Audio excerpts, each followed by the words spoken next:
हरियाणा में बीजेपी ने लोकसभा चुनाव के लिए 10 सीटों पर अपने उम्मीदवारों की घोषणा कर दी है, लेकिन इस घोषणा के बाद बीजेपी चर्चे में आ गई है। सवाल उठ रहे हैं कि क्या बीजेपी को अपने नेताओं पर भरोसा नहीं रहा? क्या बीजेपी अपने नेताओं से ज्यादा कांग्रेस के नेताओं पर भरोसा करती है? आखिर क्यों सवालों के घेरे में गिरी है बीजेपी?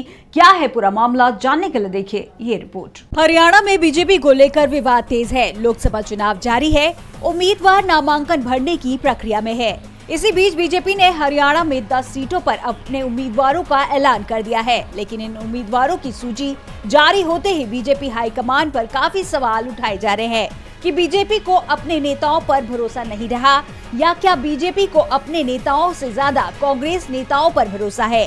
सवाल तो ये भी उठ रहे हैं कि क्या हरियाणा में बीजेपी के पास उम्मीदवार नहीं है।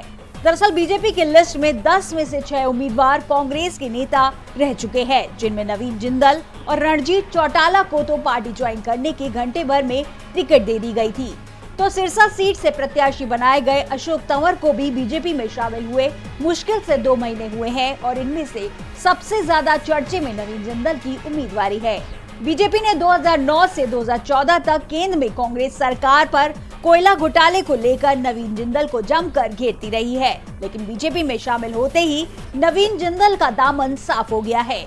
बीजेपी ने उन्हें पार्टी में शामिल करने के साथ ही लोकसभा की टिकट भी दे दी है। इसी बीच हिसार सीट पर कद्दावर नेता प्रचेन सिंह बीजेपी छोड़कर कांग्रेस में वापस चले जाने के बाद बीजेपी ने कांग्रेस के ही दूसरे नेता पर दाव लगाया है। 2019 में कांग्रेस छोड़कर निर्दलीय चुनाव लड़े रणजीत चौटाला को पार्टी ने हिसार से टिकट दिया है। चौटाला भी जिंदल की तरह टिकट मिलने से कुछ देर पहले बीजेपी में शामिल हुए थे। इसी तरह से अशोक तंवर, राव इंद्रजीत सिंह, डॉक्टर अरविंद शर्मा, चौधरी धर्मवीर ये वो नेता है जो पहले कांग्रेस की टिकट पर सांसद और विधायक बने। अब बीजेपी ने हरियाणा में इन्हें लोकसभा चुनाव में उतार दिया है।